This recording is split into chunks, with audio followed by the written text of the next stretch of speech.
I'm privileged to be here amongst you. I know that time is of essence to you, so I'll get down to the nitty-gritty of what we should be talking today. India is a puzzle to most outsiders. I, as an Indian, always thinks that chaos is normalcy for Indians. And therefore, when foreigners come and see everything chaotic, they get very nervous. But remember that in the last 68 years since India became free of the British clutches, it's a country which has survived as a democracy. Survived is an understatement. In fact, it's functioned vigorously as a democracy. Parties in power have been voted out peacefully, and new parties have come in. It has a constitution which guarantees free speech, and the courts are very effective, and something that you will not see in the neighborhood of India or in vast parts of the world. And it's a country which was predicted to fall apart because a false impression was given by the British that India is a country put together by the British. But in fact, it was not. And as a consequence, India is not broken up as predicted by Winston Churchill or Richard Nixon. It's a country that is, in terms of its existence, as stable as it can be. Our neighbor Pakistan broke into two, the Soviet Union broke into 16, Yugoslavia broke into 4, Indonesia into 2, so the Czechoslovakia broke into 2. So I think all over the world you see countries breaking up. But the country which was most predicted to break up did not, because people misunderstood India. It's a land in which the people love to argue, people love to differ, but they don't kill each other for having different views. So it's a democratic country. It's a country with an enormous history. It was the most developed country of the world 1,000 years ago by the studies now done by OECD in Paris. And most scholars who have studied that have agreed with it. At one stage, India singly owned 36% of the GDP of the world GDP. And with China, it was more than 50%. And afterwards, due to certain external circumstances, externally created circumstances, colonialism, invasion of Islamic hordes, the country lost and bled, and ultimately, although it survived, it became a very poor country in 1947. At that time, we made a wrong decision on the economy, because the people who understood the Indian economy, like Mahatma Gandhi and Sardar Patel, had died by then, by 2 years, 3 years, within 2-3 years of our independence. And Mr. Jawaharlal Nehru, he was totally persuaded that the best way to develop is by the Soviet economic model. Now, unfortunately, the Soviet economic model was predicated on the assumption that you could extract resources from agriculture to finance industrialization. It was okay to some extent for the Soviet Union because they had an agricultural revolution by 1916, and therefore the model was successful up to a point, at least a few decades, because it was able to extract resources from agriculture. But the Indian agriculture had been bled very systematically by the British, by the system they created of landlordism, which we call as zamindari. And by 1947, agriculture was bone dry. And therefore, the question of it providing resources for industrialization didn't exist. So the model failed very soon. We were not able to achieve a growth rate of more than 3%.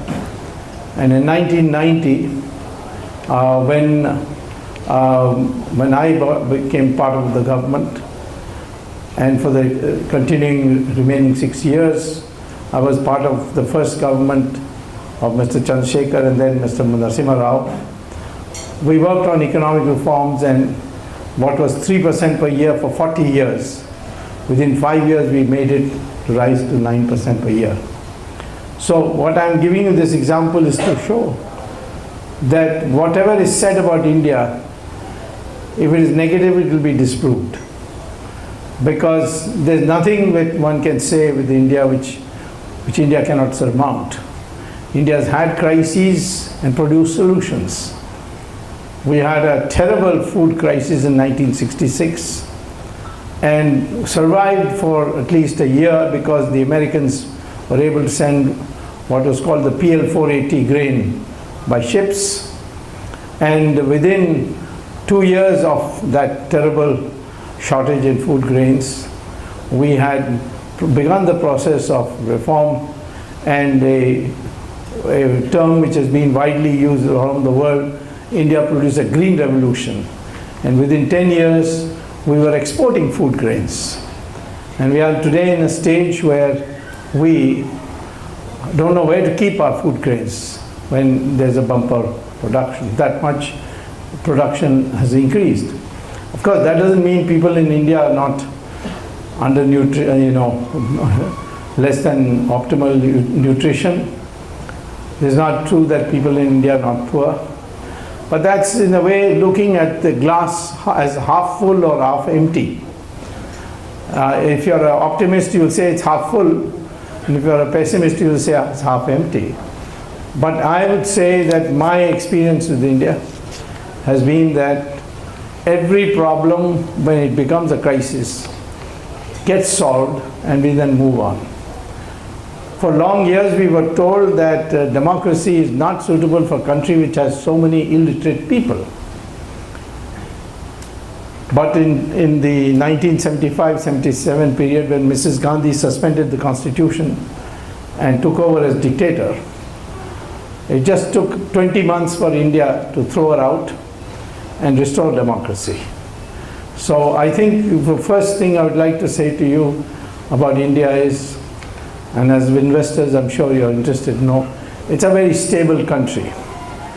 We have orderly transitions, and we have elections where the authority of the elected leaders prevails over all sections of the government, whether it's the military or whether it's the intelligence or whether it is the provincial governments. There are countries which have elections, but they are not able to prevail over the other forces. The example is of Pakistan, where they have an elected government, but they cannot make any decision unless the army and the intelligence concurs with the civilian government. So it's in this context today I'll speak to you a few things about doing business in India.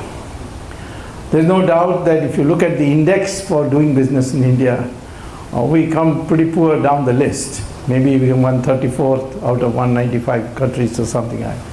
But that index is structured in such a way that many of the things which are mentioned are given equal weight with many of the things on which we get a very high rating.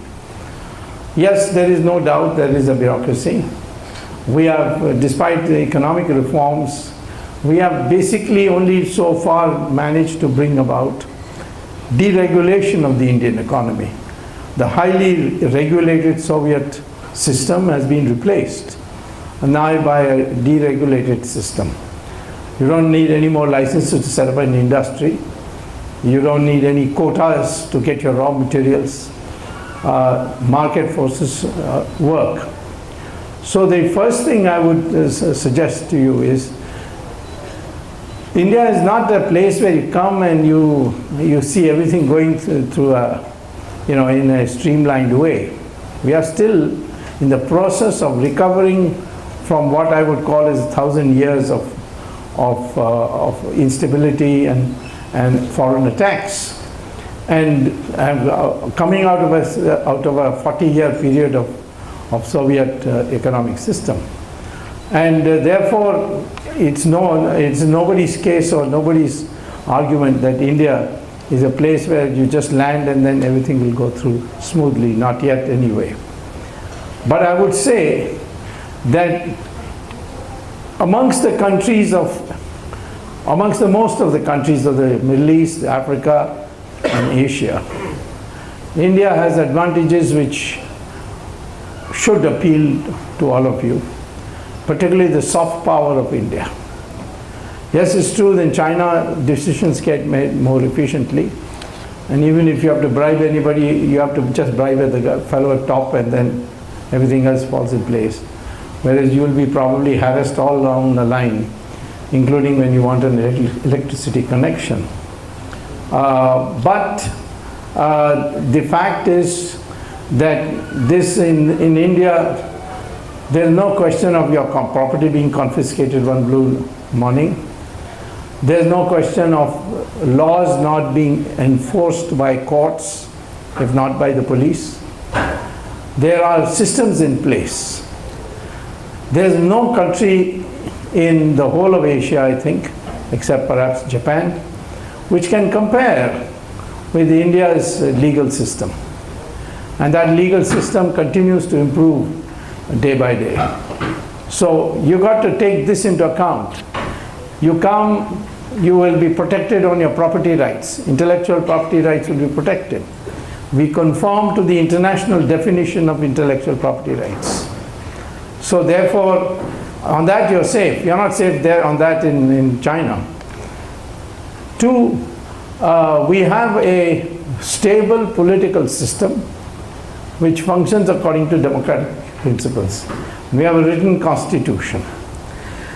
Now, the question therefore is, where are the problems you're likely to face in India? And is there a hope that this might be changed? The foremost problem that most people complain is corruption. Especially you from United States, if you were to do business in India, you will have a problem with your Foreign Corrupt Practices Act. People do get caught. And just now, a Goa chief minister and a Goa minister is facing trial because one of your companies here was prosecuted, and in the process they found out that they had bribed two Indian officials, and there's a prosecution take place. If you're French, you won't have a problem because they are, I think, a little more relaxed about corruption than you Americans. So therefore, there is a problem of corruption. But there is also a new development in India which we never foresaw before, and which is the fight against corruption is equally visible. And therefore there is a public furor when there is a corrupt act. People get affected if there is a complaint on corruption. That's a new development. It essentially began with my court case as a class action in the Supreme Court on the question of the sale of 2G spectrums for telecom companies. In that, a minister went to jail, and the spectrum licenses given to 9 companies, which many of them sold to foreign companies, got cancelled. And the fees they paid was not returned to them, and an auction was held. Same thing in coal allotments, the same thing happened.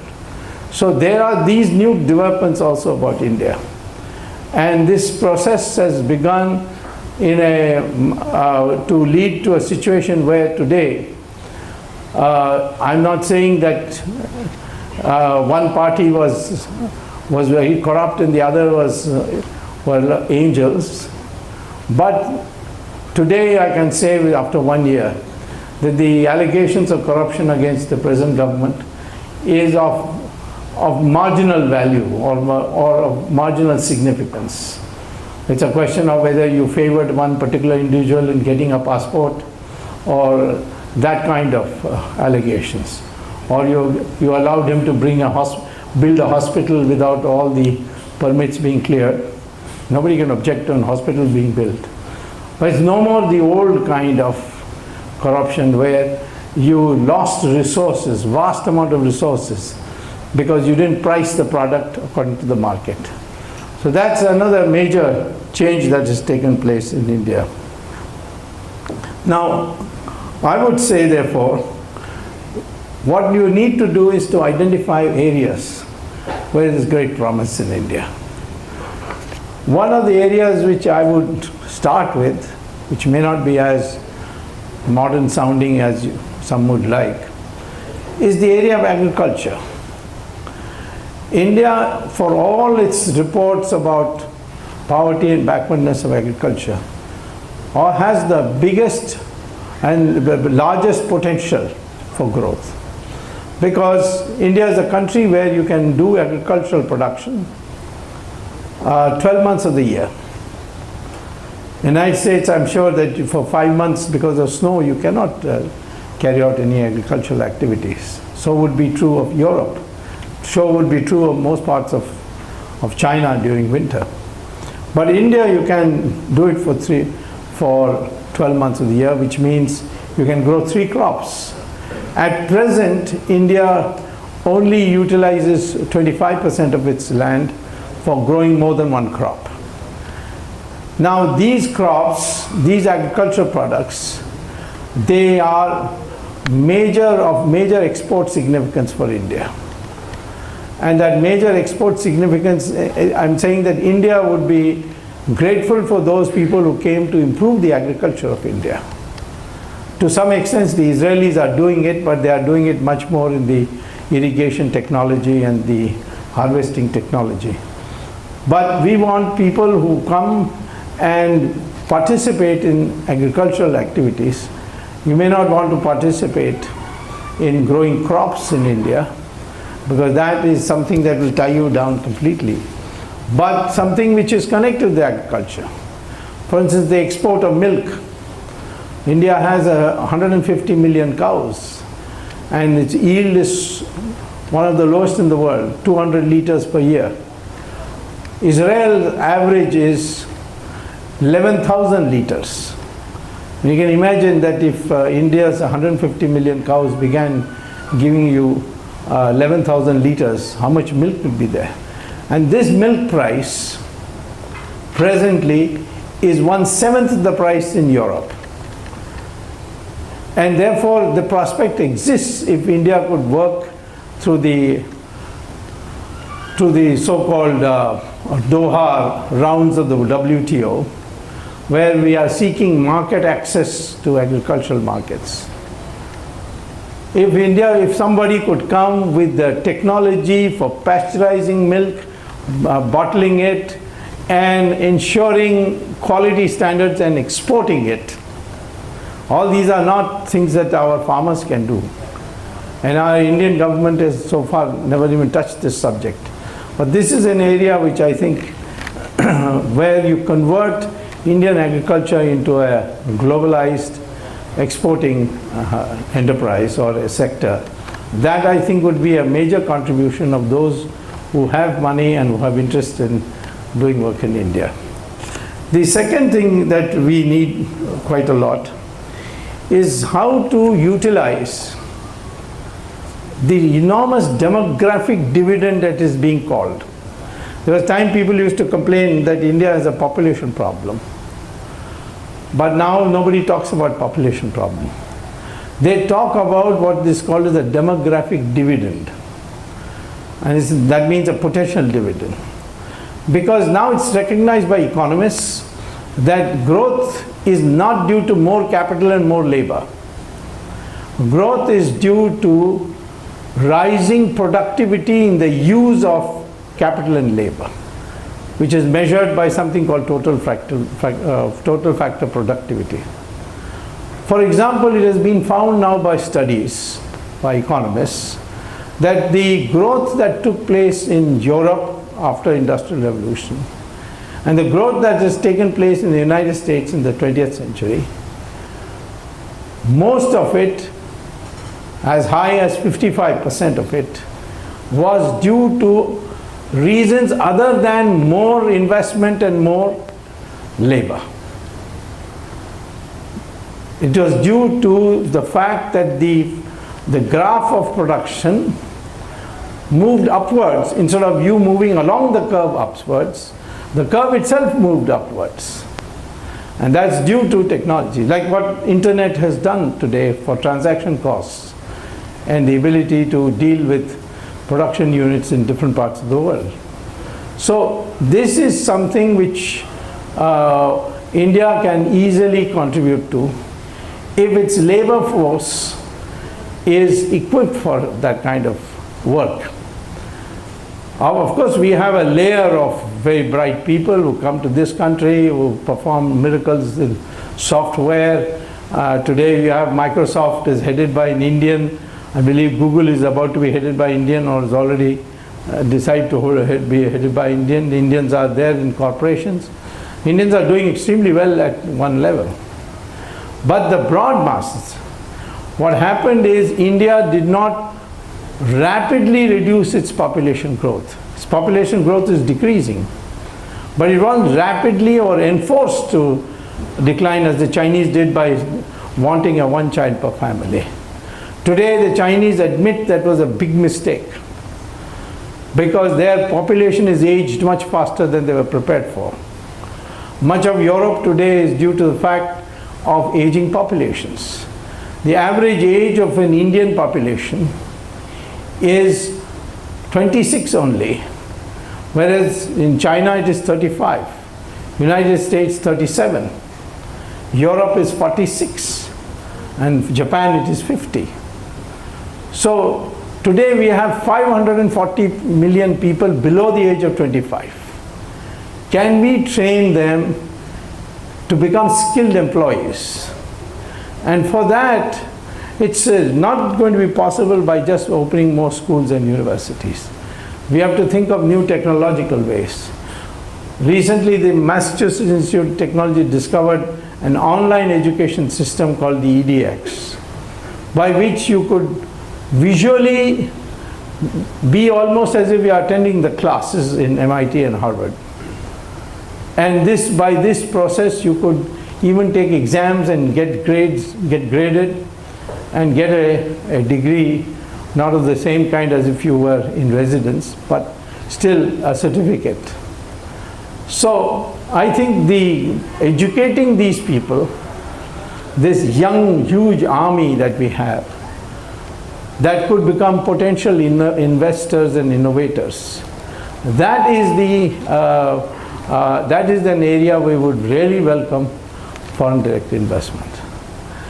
The third area where we are very keen is to develop the basic infrastructure.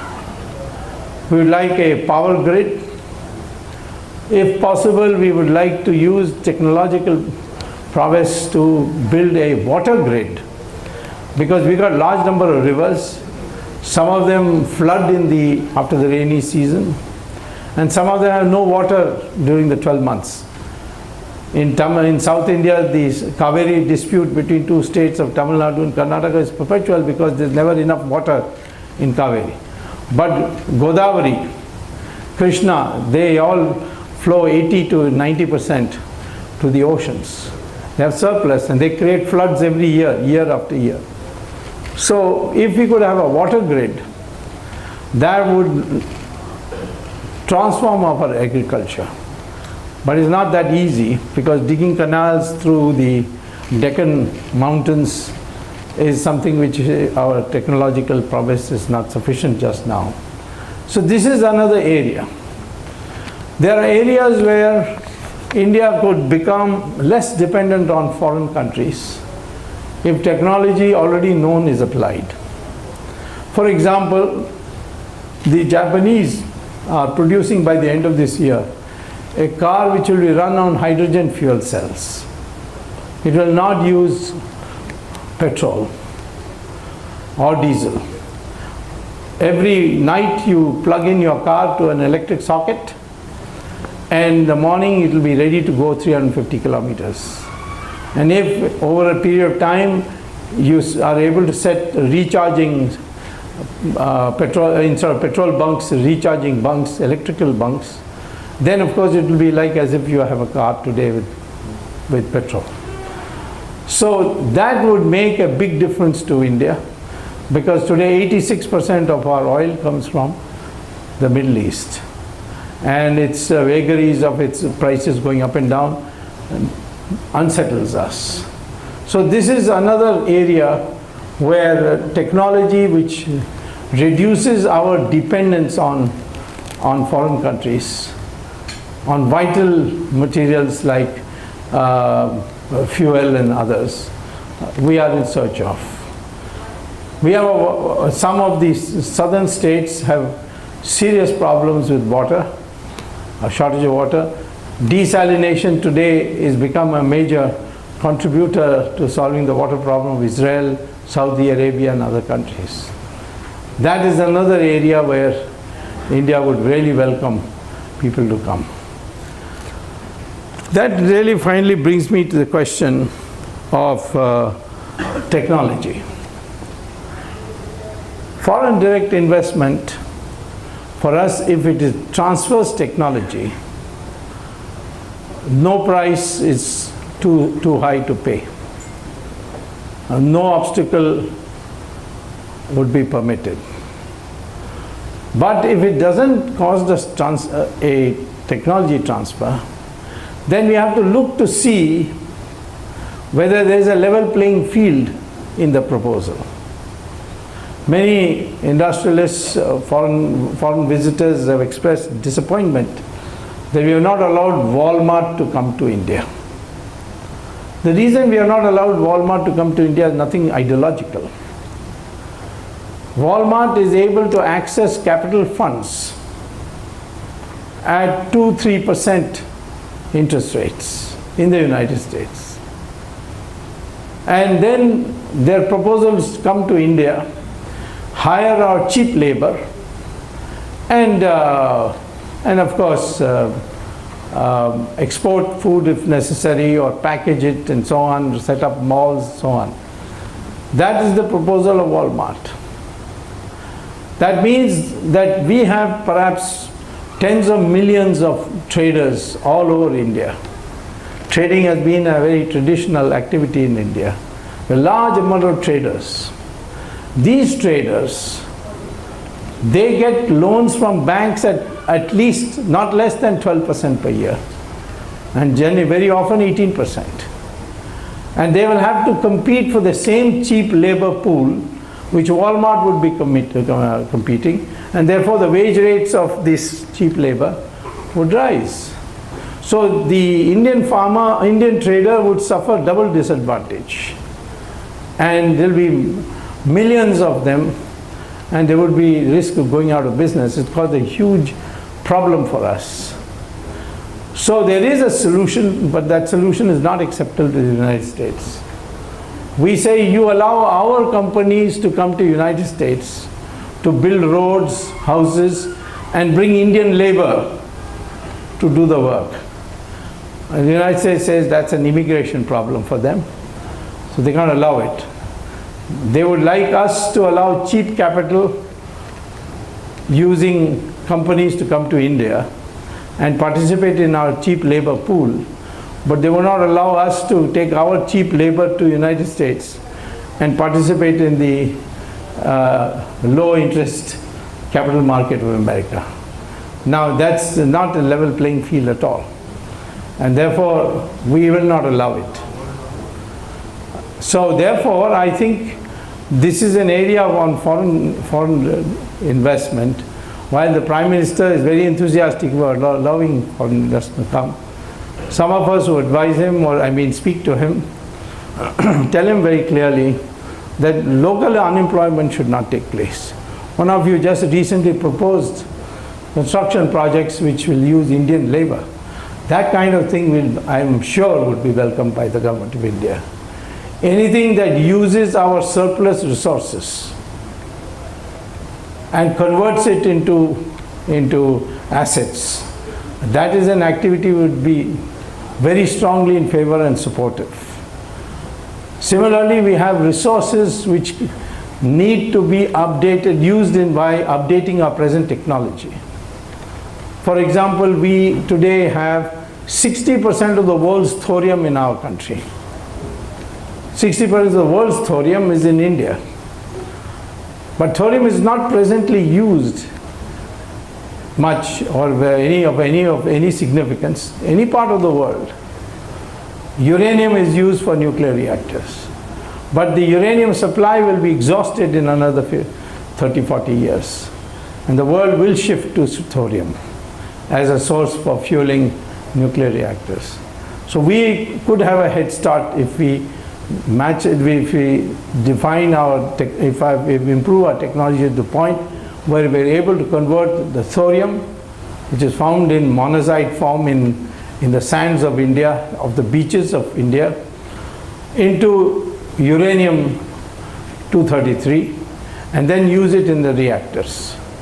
If we have already, there were 3 stages to be required to be completed.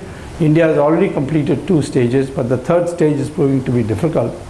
There we would welcome assistance from companies. So these are the areas where we are very much in need. But most of all, I think the focus of our government in the future is going to be on innovational activities of foreign companies. We don't want you to come here to India without technology transfer.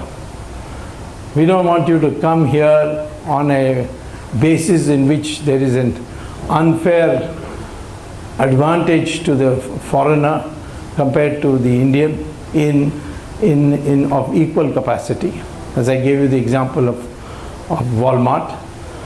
But we would certainly welcome, and as time goes on, there will be, as our confidence goes on in the grip we get on the country, we have professionals, we have civil servants and bureaucrats who are appointed over the long tenure of Congress, who are still loyal to Congress party that is, and for us to bring about personnel changes which would make a difference, which would be more akin and sympathetic to our approach to the problem. But in short, I would say India is an exciting country. It's not a country which will collapse. There are countries which have been run on steroids and have collapsed. 1997 Asian financial crisis is an example. How many countries of Asia, particularly East Asia, collapsed during that period because their financial system was opaque and just required one thing to trigger the whole thing. All that happened is the bond rate in the New York Wall Street rose a percentage point, and money, which was called the hot money, which comes in easy, short term, in Thailand pulled out and went, it was thought by those who had these short-term funds, thought that it would be better to invest in the New York bond market. And this caused a foreign exchange crisis which had a trigger effect, which had a contagion, as it was called, a contagion. It was contagious, and the whole of Asia, East Asia, went under it, and from that most of them have not even recovered yet. Japan is still not to recover, has not recovered from that period. Whereas the previous 25 years, Japan was considered as the fastest growing country, a country that could possibly even overtake United States or even buy up United States. After they bought up Rockefeller and Center, they began to feel that America might be bought by Japan. And suddenly it is all turned around. And the same thing earlier on had happened to the Latin Americans. People thought the next developed country would be Argentina or Brazil. It has not turned out to be so because of the financial crisis. The financial system has to be sufficiently transparent to be able to discharge more and more volumes of transactions. The Indian financial system is a highly developed financial system. During this latest American crisis, but for one silly mistake of corrupt politicians, we would not have been affected at all. The effect came because we had introduced a derivative in India called the participatory note, which was a very skillful camouflaged method of laundering money which was not declared to the income tax, which we call as black money.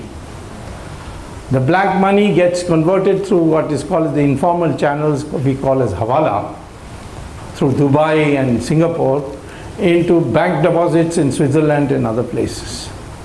And today we have $2 trillion of Indians' money in illegally deposited abroad in secret banking countries, which there are about 70 of them. That money was enabled by a derivative called participatory note, and through it, it came back to India and legally permitted to come to India, where no disclosure was necessary as to who owned those participatory notes or where they got the money, which is necessary, which is compulsory for everybody else. And that got invested in our real estate and our stock market, causing artificial rises. And so, since it was part of the hot money, it was a foreign investment, not a foreign direct investment.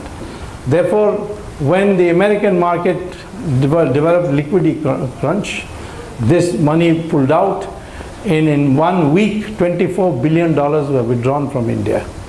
And that caused a crash in the stock market and the subsequent effect. It had nothing to do with the American banking system affecting our banking system. So I'm saying that short of that indiscretion called participatory notes, which are now trying to abolish, we have a very sound financial system, which is largely transparent, thoroughly regulated, totally unlike China. China, incidentally, I think it is not going to escape a major financial problem very soon, because the whole Chinese model was based on what? It was based on importing from East Asia semi-processed goods and processing it in China, mostly in foreign direct investment aided Chinese companies, and then exported to Europe and America at much higher prices. And so they had a huge surplus of trade with the West and a small deficit of trade with East Asia, because they were only importing from East Asia, and therefore they built this gigantic reserves of $2.5 or $3 trillion. But now, because the wages have risen, there are many companies now which are folding up in China. There are many companies which are not able to pay the wages. There is a much larger and unreported labor agitation going on in China. There's already a threat of explosion of the property bubble.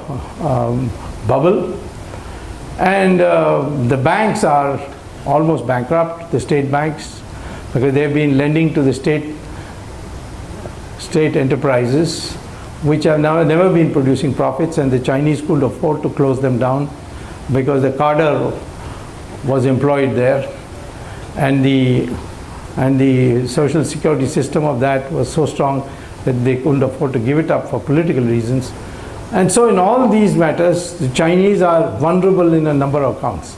But Indian financial system, I'll say, is a very stable financial system. And therefore, when you come, you are not going to be, there's going to be no nationalization of your property, so that risk is not there. None of you, like in China, are suddenly picked up and put in jail. That can't be done. We have habeas corpus rules. We have one fundamental right which is guaranteed to foreigners is the right to liberty, and to be deprived of it only through due process of law. You are not going to have problems of patents. because we have conformed to the WTO standards. You are not going to have these kinds of problems which you would face in any other country where perhaps you can make more money, but you will have a stable, you can have a perspective of 5-6 years and to recover what you put in, and without a high risk. So this is in the sum total of the situation. I'm an economist, so therefore I know the general picture, but I can't assist you in the industry by industry picture. But any of you makes inquiries to me through email, I'll put it through the proper circles and I get you a reply. But I think broadly speaking, India is on a cusp of a major rise, just as we were on a cusp in 1990 of transforming from a 3% growth rate country, an autarky in our country, to an open economy with 9% growth rate, which lasted for about 2 decades. And if we can now move to a higher growth rate pattern of 12% per year for the next 10 years, India would become the #2 country in the world, overtaking China. That's the promise India holds. You take that risk and come, I don't think you will be unfairly deprived of an opportunity to prosper in India. Thank you very much.